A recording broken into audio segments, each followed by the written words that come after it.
Good morning, students. Good morning, sir. Good morning. Good morning.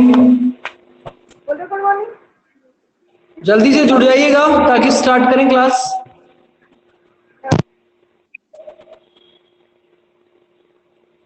Good morning बोलो यार।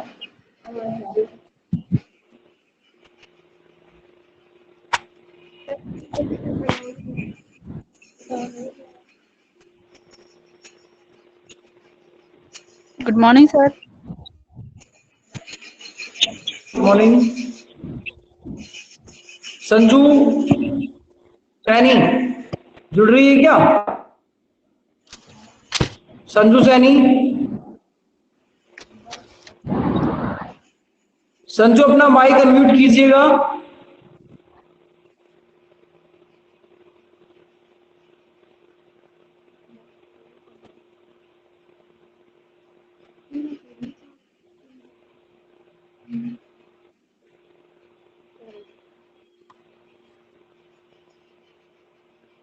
पूजा मीना,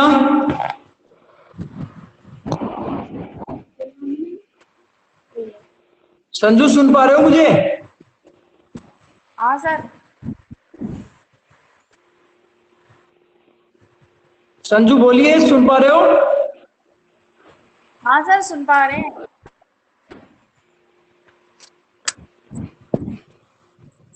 आप सभी को मेरी आवाज आ रही है ना? हाँ सर। हाँ sir. Okay, now class start. हम क्लास स्टार्ट करते हैं। कल मैंने जो छोड़ा था आपको वो अंतर्राष्ट्रीय व्यापार में असमानताएं हम कर रहे थे कि अंतर क्षेत्रीय व्यापार और अंतर्राष्ट्रीय व्यापार जो है उसमें क्या असमानताएं हैं। उसके मैंने 8 बिंदु आपको करा दिए थे। भौगोलिक दूरी के आधार पर भी अंतर्राष्ट्रीय व्यापार में असमानताएं हैं, उस विषय को हम देख रहे थे। और उसके बाद यदि हम चर्चा करें अगले बिंदु की,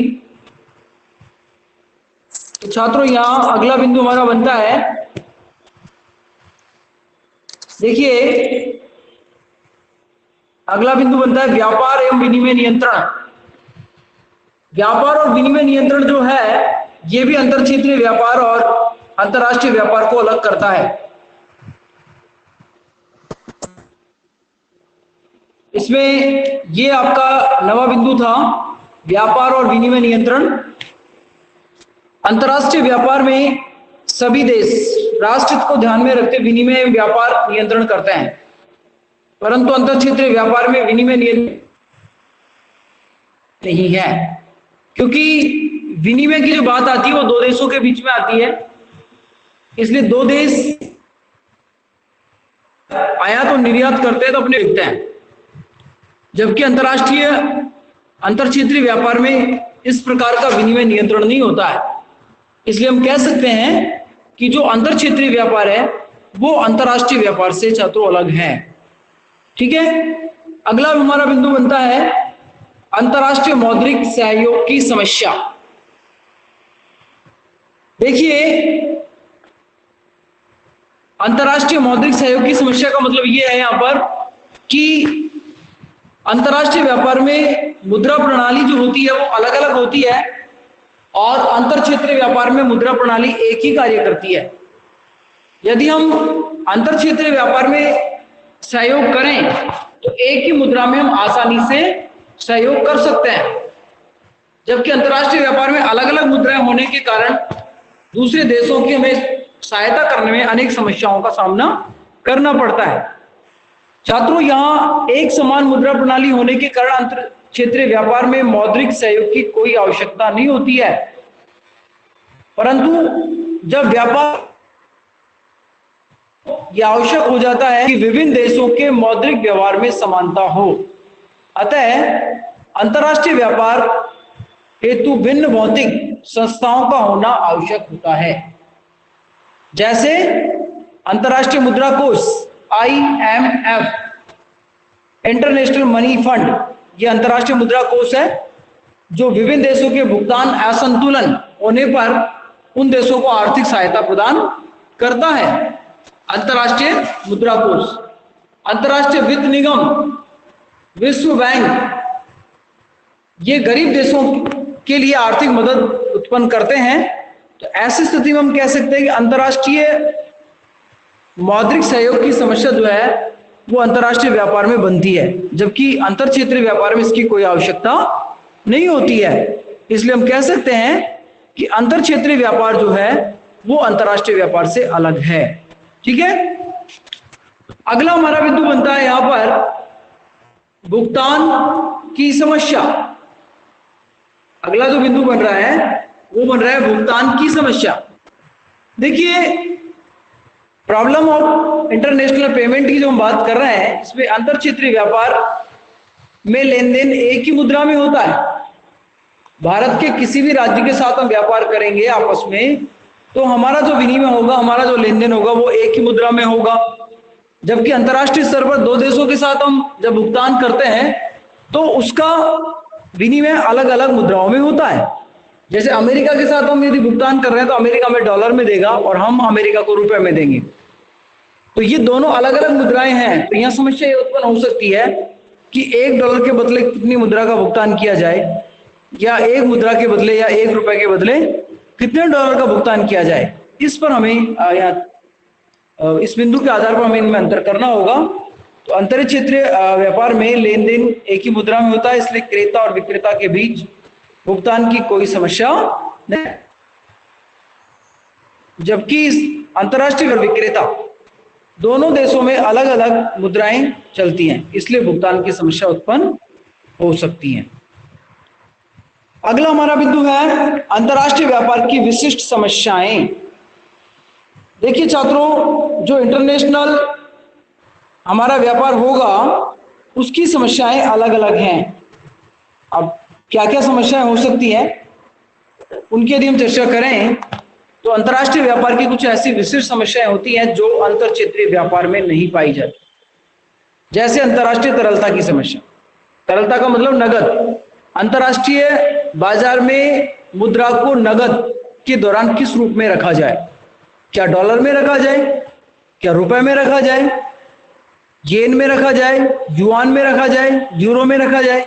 इस प्रकार की समस्या हमारे सामने आ सकती है। अंतर्राष्ट्रीय मौद्रिक सहयोग की समस्या। क्या क्या समस्या आ सकती है हमारे सामने? समस्या आ सकती है इसमें एक तो आ सकती है तरलता की समस्या आ सकती है।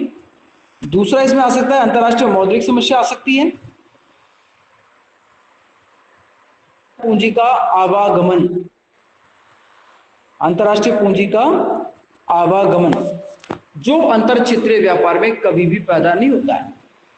अंतर्राष्ट्रीय पूंजी के आवागमन का मतलब यह है कि जब दूसरे देशों से हमारे देश में इन्वेस्टमेंट आता है, मुद्रा के तौर पर, एफडीआई के तौर पर पोर्टफोलियो इन्वेस्टमेंट आता है, तो ये पूंजी का आवागमन है। तो ये पूंजी का आवागमन किस प्रकार से हो, ये भी अंतर्राष्ट्रीय व्यापार में एक प्रॉब्लम क्रिएट करता है, जबकि अंतर क्षेत्रीय व्यापार में इस प्रकार की समस्याएं नहीं होती। तो छात्रों, हमने लगभग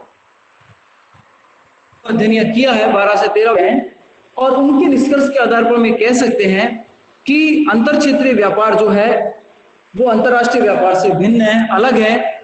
लेकिन यदि हेक्सर-ओलिन की बात को माने तो हेक्सर-ओलिन के अनुसार हम ये भी कह सकते हैं कि अंतर्राष्ट्रीय व्यापार और अंतर क्षेत्रीय व्यापार में जो अंतर है वो आंशिक है, डिग्री का है। इसलिए अंतर क्षेत्रीय व्यापार ही अंतर्राष्ट्रीय व्यापार की एक विशिष्ट दशा का निर्माण करती है। तो आधुनिक जो शास्त्रीय हेक्सर-ओलिन, उनका विचार यहाँ ज्यादा सार्थक होता है कि ज्यादातर जो समानताएं हैं वो दोनों प्रकार के व्यापार में पाई गई है, दोनों प्रकार के व्यापार में भिन्नताएं भी पाई गई हैं। लेकिन भिन्नताएं कुछ व्यापक न होने के कारण, आंशिक भिन्नताएं होने के कारण हम ये कह सकते हैं कि अंतर्राष्ट्रीय जो व्यापार है वो अंतर क्षेत्रीय व्यापार का एक विशेष प्रतिरूप बनता है। छात्रों, आगे हम बात करें कि उपयुक्त विश्लेषण के आधार पर यह कहा जा सकता है कि अंतर क्षेत्रीय एवं अंतर्राष्ट्रीय व्यापार में समानताएं कम हैं तथा अंतर अधिक हैं। यही कारण है कि प्रतिदिन अर्थशास्त्रियों ने अंतर्राष्ट्रीय व्यापार के लिए पृथक सिद्धांत की आवश्यकता को उचित माना है। यहाँ यह कहना उचित होगा कि दोनों प्रकार के व्यापारियों में या व्यापारों में मूलभूत अंतर न होकर केवल अंश या डिग्री का अंतर होता है, आता है प्रोफेसर बर्टिन ओहलिन, आधुनिक अर्थशास्त्री है प्रोफेसर बर्टिन ओहलिन। इनकी यदि बात को हम देखें तो छात्रों, बर्टिन ओहलिन ने कहा है, देखिए बर्टिन ओहलिन यहां पर उन्होंने कहा है कि अंतर्राष्ट्रीय व्यापार अंतर क्षेत्रीय व्यापार की एक विशिष्ट दशा है। हद तक सही है। आधुनिक अर्थशास्त्री इन समानताओं और इन असमानताओं को पढ़ने के बाद इस निष्कर्ष पर पहुंचते हैं कि अंतर्राष्ट्रीय व्यापार जो है वो अंतर क्षेत्रीय व्यापार की एक विशेष या विशिष्ट दशा है, जो काफी हद तक सही है। तो छात्रों, इन बिंदुओं के आधार पर हम जो हमने चर्चा की है, चाहे वो आपका अंतर्राष्ट्रीय व्यापार की बात हो, ठीक है, भुगतान समस्या की बात हो,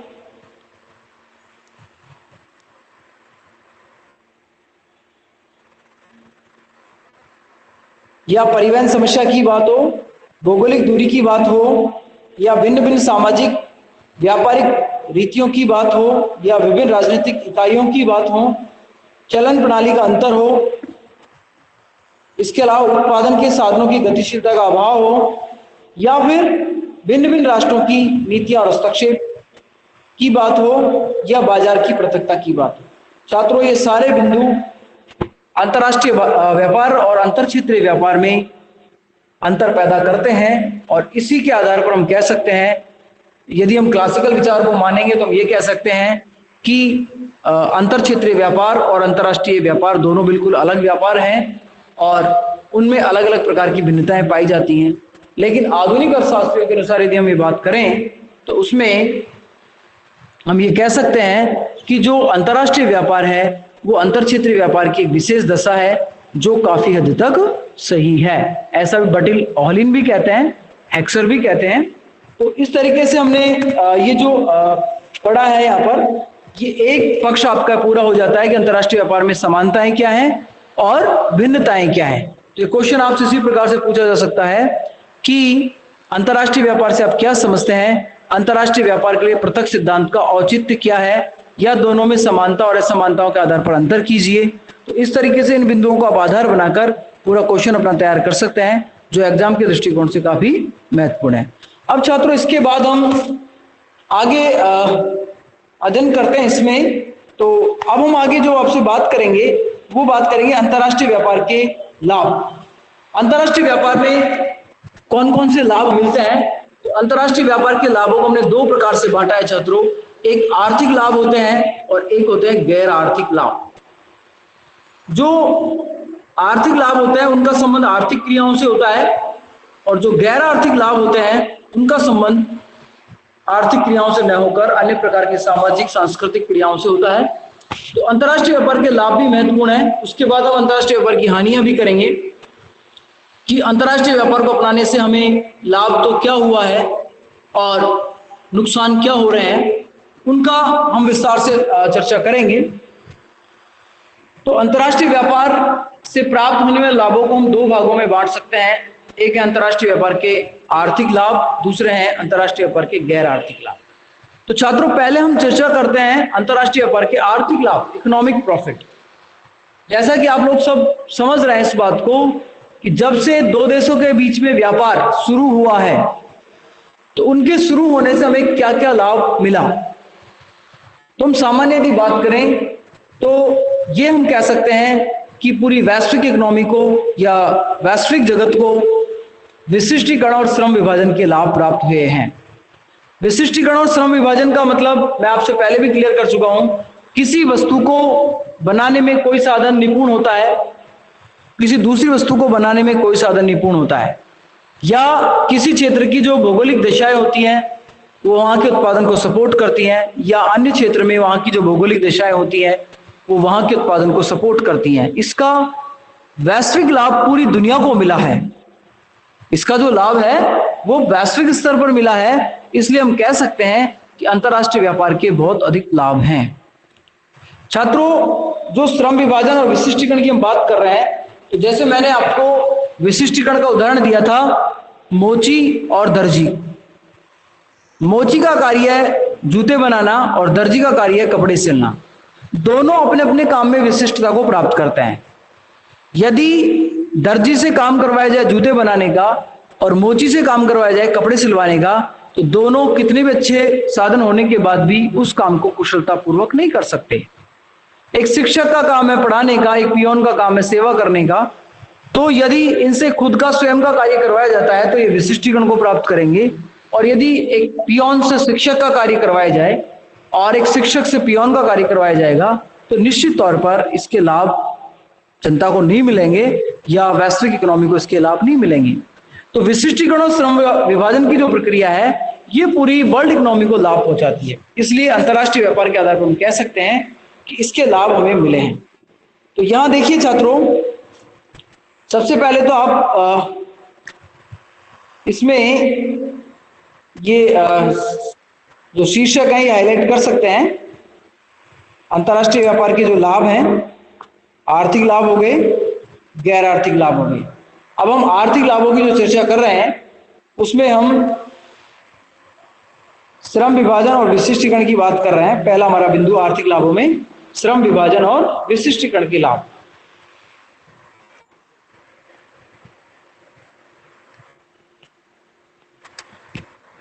देखिए ये हमारा पहला बिंदु है, श्रम विभाजन और विशिष्टीकरण अधिकतम मात्रा में किया जा सकता है। ठीक उसी प्रकार अंतर्राष्ट्रीय व्यापार में भी क्षेत्रीय श्रम विभाजन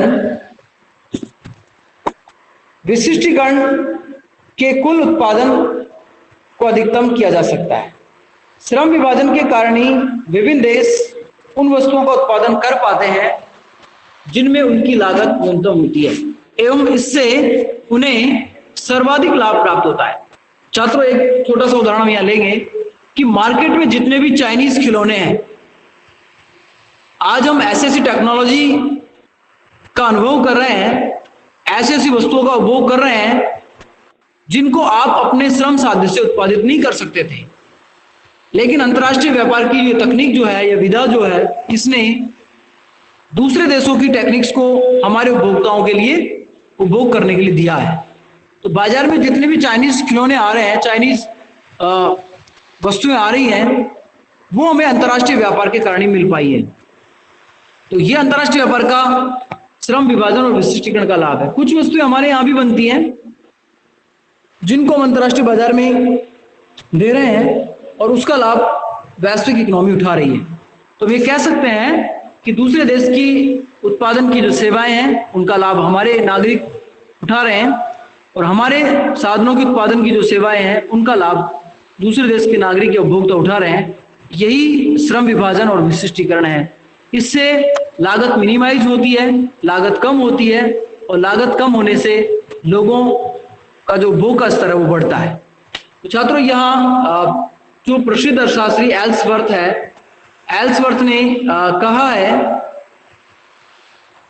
ने कहा है कि अंतर्राष्ट्रीय व्यापार देश की सीमा से बाहर का विस्तार मात्र है, इसलिए विशिष्टीकरण और उससे उपलब्ध लाभों का अधिकतम विस्तार किया जाना चाहिए। ये एल्सवर्थ की परिभाषा है। एल्सवर्थ क्या कह रहा है? अंतर्राष्ट्रीय व्यापार देश की सीमा के बाहर का विस्तार है, इसलिए वह विशिष्टीकरण और उससे उपलब्ध होने वाले लाभों के क्षेत्र को अधिक विस्तृत बना देता है।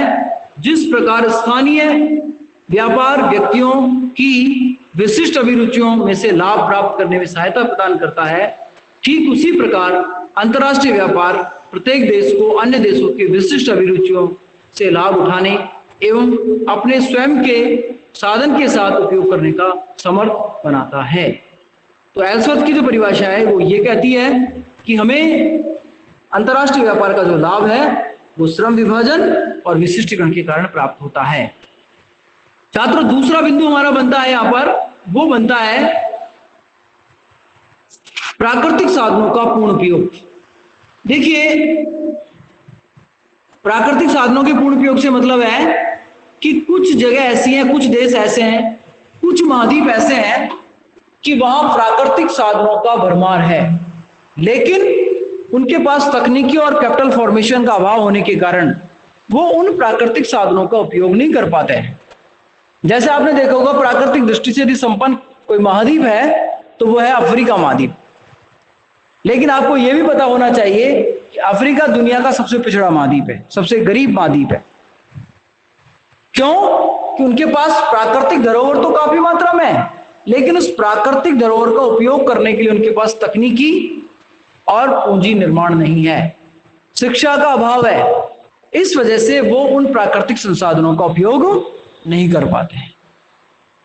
तो जिन लोगों के पास या जिन देशों के पास प्राकृतिक धरोहर ज्यादा मात्रा में है, उसका विकसित देश अपने यहां व्यापार करके कच्चे माल के तौर पर और उसे निर्मित वस्तुएं बनाकर उसका लाभ वैश्विक इकोनॉमी को प्रदान करें। कि जैसे आजादी से पहले की यदि अपन बात करें तो हम इंग्लैंड के उपनिवेश थे, हमारे यहाँ पर औद्योगिक क्रांति नहीं हुई थी, उद्योग धंधे नहीं थे, तकनीक का विकास नहीं था, कैपिटल फॉर्मेशन नहीं था, लेकिन हमारे यहाँ पर कच्चा माल अधिक मात्रा में उत्पादित करते थे, कपास वगैरह, और उस कच्चे माल को इंग्लैंड भेजा जाता था। इसकी वजह से वहां निर्मित माल बनाकर, उसके कपड़े बनाकर, सूती वस्त्र बनाकर हमारे देश में उनको भेजा जाता था और उपभोक्ता उनका उपभोग करते थे। अब देखिए छात्रों, यहाँ अंतर्राष्ट्रीय व्यापार कारण ये लाभ मिल सका उपभोक्ता को। यदि अंतर्राष्ट्रीय व्यापार नहीं होता तो हम उन कपड़ों का लाभ नहीं ले सकते थे। तो अमेरिका भी एक संपन्न देश है, अमेरिका खाड़ी के देशों से तेल प्राप्त करता है, उनके यहाँ से कच्चा माल प्राप्त करता है और उसे निर्मित माल बनाकर वैश्विक इकोनॉमी को उन वस्तुओं का उपभोग कराता है। तो कहने का मतलब हम ये कह सकते हैं, प्राकृतिक साधनों का पूर्ण उपयोग किसमें हो रहा है? अंतर्राष्ट्रीय व्यापार में हो रहा है। तो इसे हम यदि पढ़ें तो ऐसे कह सकते हैं कि अंतर्राष्ट्रीय व्यापार जो है उसमें व्यापार देश में उपलब्ध प्राकृतिक साधनों का अधिकतम उपयोग किया जा सकता है। प्राय प्रत्येक देश में कुछ विशिष्ट प्राकृतिक साधन प्रचुर मात्रा में उपलब्ध होते हैं। स्वाभाविक है कि देश में जो प्राकृतिक साधन प्रचुर मात्रा में उपलब्ध होते हैं उन पर अधिक उद्योगों को विकसित कर उपलब्ध प्राकृतिक साधनों का पूर्ण उपयोग किया जा सकता है। वेस्टेबल के शब्दों में हम यदि बात करें, कह रहा है कि वेस्टेबल कह रहा है यहां पर कि देश में उत्पादन शक्तियां प्राकृतिक संसाधनों का स्वतंत्रता पूर्वक उपयोग करती हैं, जिससे अधिकतम लाभ की संभावना रहती है। ये वेस्टेबल की परिभाषा है। वेस्टेबल ने कहा है देश में उत्पादन शक्तियां देश के प्राकृतिक साधनों का स्वतंत्रता पूर्वक उपयोग कर रही हैं, जिससे अधिकतम लाभ की संभावना रहती है। तो छात्रों, प्राकृतिक संसाधनों का पूर्ण उपयोग में भी अंतर्राष्ट्रीय व्यापार मददगार है। हम कई बार ऐसे भी कह सकते हैं, जैसे रोजगार की जब हम बात करते हैं तो हमारे यहाँ पर शिक्षा प्राप्त करके डॉक्टर है, इंजीनियर है, वैज्ञानिक है, मैनेजमेंट करता है, ये बड़े इंस्टीट्यूटों में एजुकेशन ले रहे हैं, और जब उनको उनके स्तर का जॉब नहीं मिल रहा है तो ऐसी स्थिति में वो दूसरे देशों में जाकर अपने जॉब को तलाश रहे हैं।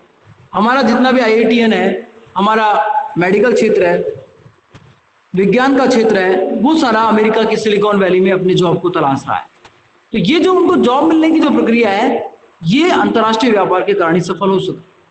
आज हम भी उन देशों से जब हमें जरूरत पड़ती है अच्छे डॉक्टरों की, अच्छे इंजीनियरों की, तो वो भी हम अपने यहाँ देश में उनको मंगवा सकते हैं, उनको हायर कर सकते हैं, इसके लाभ भी हमें मिलते हैं। तो प्राकृतिक संपदा जो है, जिसमें आप कच्चे माल की बात कर रहे हैं, कच्चे तेल की बात कर रहे हैं, या उद्योगों संबंधित कृषिगत पदार्थों की हम बात करें, इन सारी दशाओं में ही एक दूसरे देश आपस में लाभ उठाकर वैश्विक इकोनॉमी को इसका लाभ दे सकते हैं। अगला बिंदु छात्रों हमारा बनता है रोजगार सृजन एवं आय में वृद्धि। रोजगार सृजन एवं आय में वृद्धि, ये हमारा अगला बिंदु बनता है, तीसरा पॉइंट हमारा। देखिएगा,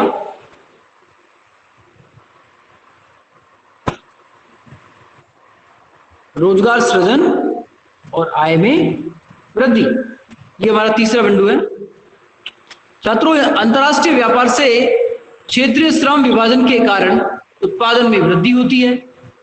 व्यापार के कारण निर्यात में उत्पादन बढ़ता है, निर्यात उद्योगों में उत्पादन बढ़ता है, जिससे श्रमिकों को अधिक रोजगार मिलता है। रोजगार वृद्धि के साथ साथ निर्यात उद्योगों में लगे श्रमिकों को मजदूरी में वृद्धि होती है। इससे इनके उपभोग में वृद्धि होगी, जिससे अन्य उद्योगों में भी उत्पादन बढ़ेगा, जिसके परिणाम स्वरूप अन्य उद्योगों में कार्यरत श्रमिकों की आय में वृद्धि होती है। इस प्रकार संपूर्ण देश की आय बढ़ती है। प्रतिष्ठित अर्थशास्त्रियों का मत था कि विदेशी व्यापार से ही अधिकतम रोजगार संभव है। रोजगार एवं आय में प्रारंभिक वृद्धि गुणक प्रभाव के कारण आय व रोजगार में कई गुना वृद्धि कर दी। छात्रों, यहाँ एक अलग शब्द आया है और वो अलग शब्द है गुणक प्रभाव। तो इस गुणक प्रभाव को आपको समझना होगा। गुणक प्रभाव क्या होता है? आपने सेकेंड ईयर अपनी क्लास सेकेंड ईयर में मैंने आपको गुणक पढ़ाया था, गुणक प्रभाव। गुणक में क्या कहा जाता है कि जिस अनुपात में निवेश किया जाता है उससे कई गुना अधिक आय व रोजगार में वृद्धि होती है। जितने गुना आय व रोजगार में वृद्धि होती है वह संख्यात्मक मान गुणक कहलाता है। तो यहां भी गुणक यही कह रहा है कि हम जितना इन्वेस्टमेंट करेंगे तो उससे कई गुना अधिक आय व रोजगार में वृद्धि होगी, जो इकोनॉमी को आगे की ओर ले जाती है। ठीक है, इसके अलावा हमारा अगला जो बिंदु है वो है उपभोक्ता को कम कीमत पर अनेक वस्तुओं की उपलब्धता। अंतर्राष्ट्रीय व्यापार ही है जिसके कारण हमें अधिक से अधिक वस्तुएं कम कीमत पर मिलती हैं, और उसका सबसे बड़ा जो कारण निकल कर आता है वो अंतर्राष्ट्रीय प्रतियोगिता आती है। छात्रों, जब अंतर्राष्ट्रीय स्तर पर किसी वस्तु के बनाने और बेचने पर कंपटीशन छिड़ जाता है तो उसका सीधा सीधा लाभ जो है वो उपभोक्ता को मिलता है, क्योंकि डोमेस्टिक मार्केट में तो एकाधिकार की स्थिति होती है और इंटरनेशनल मार्केट में परफेक्ट कंपटीशन होता है। तो उस परफेक्ट कंपटीशन में वही देश अपना पदार्थ बेच पाता है, बना पाता है या सरवाइव कर पाता है जिसके पास उच्च गुणवत्ता और लागत मिनिमाइज हो। कम लागत पर जो अच्छा पदार्थ देगा वो अंतर्राष्ट्रीय बाजार में बिकेगा, और जो उस व्यवस्था को नहीं अपना सकता वो अंतर्राष्ट्रीय प्रतियोगिता से बाहर निकल जाता है। तो इसका सीधा सीधा जो फायदा है वो उपभोक्ता को मिलता है।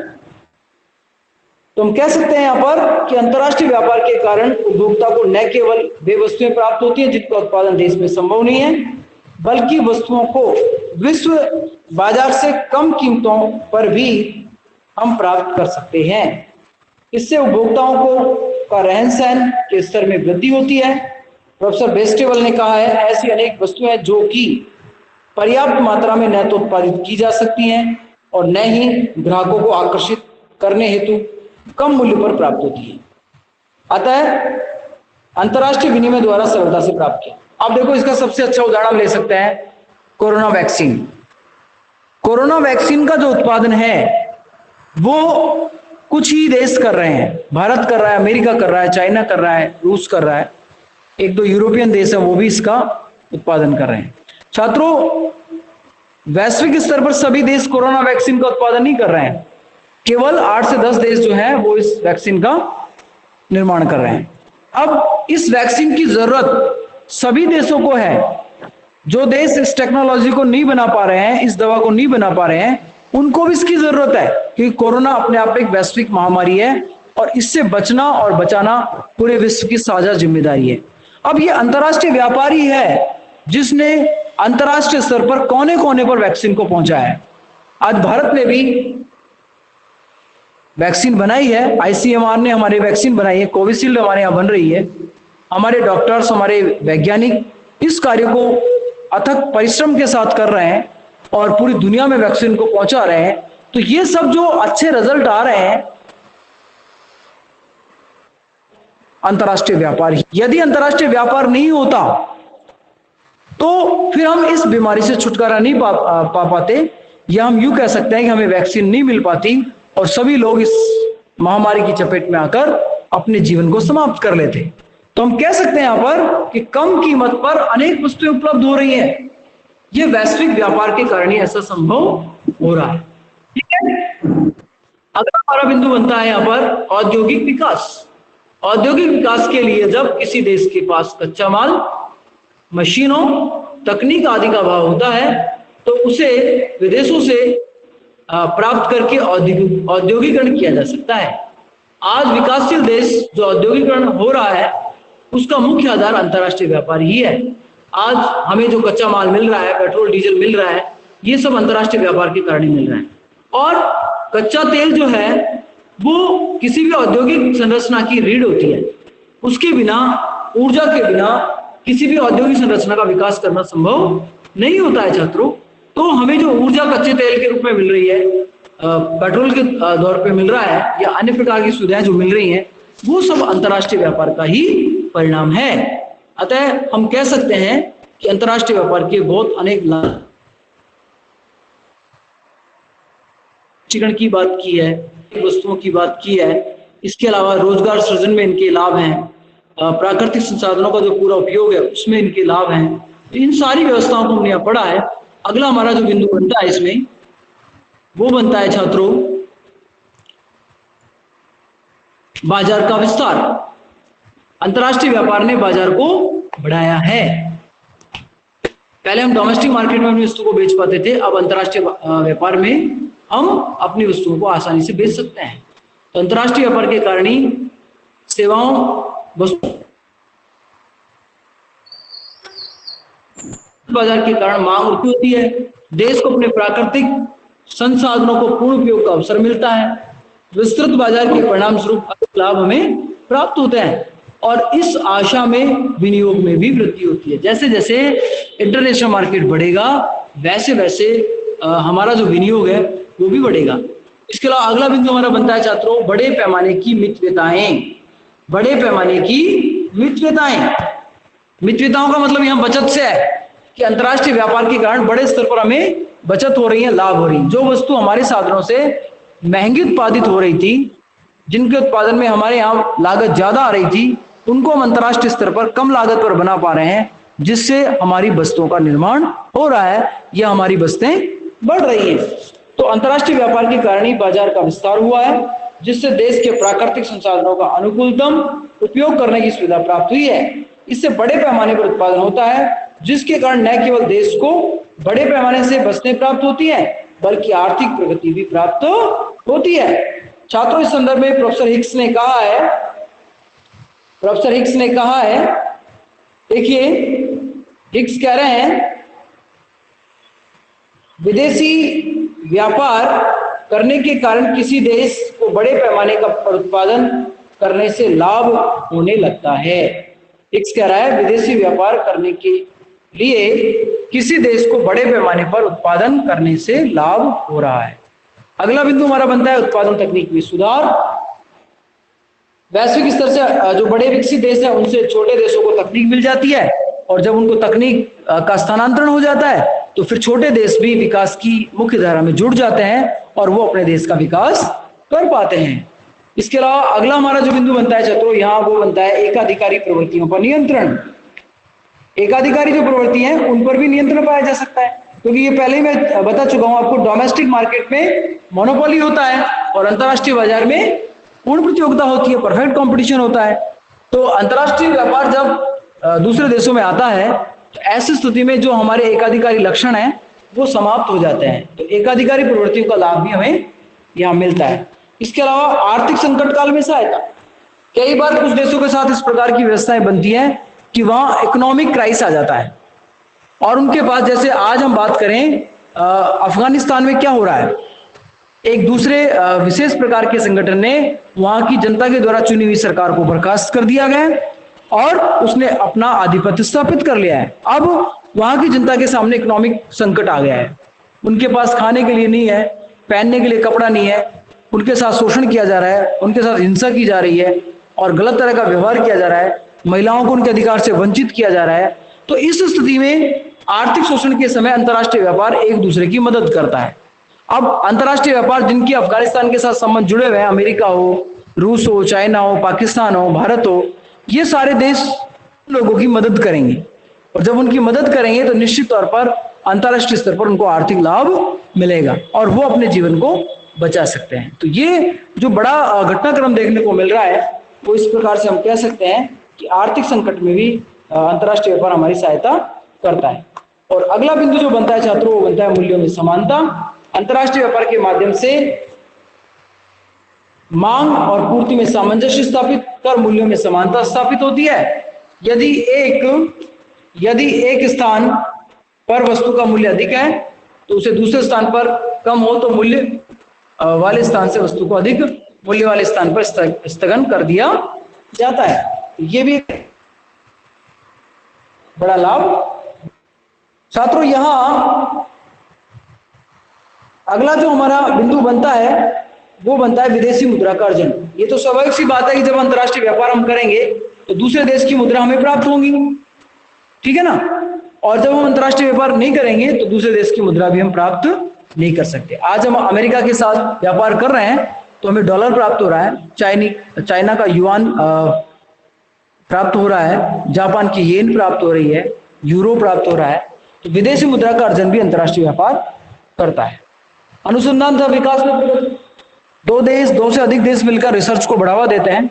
आज ये वैक्सीन का जो निर्माण है वो किसी एक देश का अथक प्रयास नहीं है, इसमें बहुत सारे अनेक देशों के वैज्ञानिकों की सेवाएं हैं जिसमें उन्होंने मिलकर इस वैक्सीन का निर्माण किया है। तो जितने भी रिसर्च होंगे, अनुसंधान होंगे, वो सभी देश मिलकर अच्छे तरीके से करेंगे।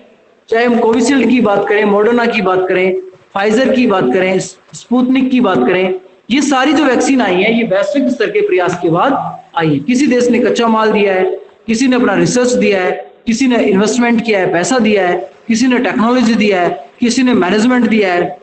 ऐसे करके हम इस समस्या से पूरा विश्व लड़ पाए। तो ये जो कारण है ये भी अंतर्राष्ट्रीय व्यापार कारण ऐसा हो सका। अगला हमारा बिंदु बनता है कच्चे माल की उपलब्धता। जिन क्षेत्रों में कच्चा माल नहीं होता छात्रों, उन क्षेत्रों को कच्चे माल की जो उपलब्धता है वो वैश्विक स्तर से कर दी जाती है और वो अपने विकास कार्य को आगे बढ़ा सकते हैं। और अंतिम हमारा जो बिंदु बनता है वो बनता है प्रबंधन व्यापारिक कौशल का विकास। अंतर्राष्ट्रीय व्यापार में शामिल देशों के मध्य व्यापारिक सहयोग बढ़ने के कारण व्यापार विधियों, प्रबंध कला तथा विक्रय प्रबंधन, वित्तीय प्रबंधन और कार्यालय प्रबंधन तथा विज्ञापन प्रबंधन आदि के विकास संभव हो सका। तो छात्रों, ये मैंने 15 बिंदु आपको फास्टली आपको एक्सप्लेन किए हैं। ये सारे के सारे बिंदु जो है वो अंतर्राष्ट्रीय व्यापार के लाभ के बिंदु बनते हैं। अब मैंने इसका पीडीएफ आपको डाल दिया है, उसको आप अपने कॉपी में करें, उसके पॉइंट्स बनाकर अंतर्राष्ट्रीय व्यापार के लाभ और उसमें किस तरह कोई बिंदु में समस्या आती है तो आप चैट बॉक्स के माध्यम से मुझसे पूछ सकते हैं, ठीक है। अब आपके पास 2 मिनट का समय है, यदि आप कुछ पूछना है तो आप बोलिएगा।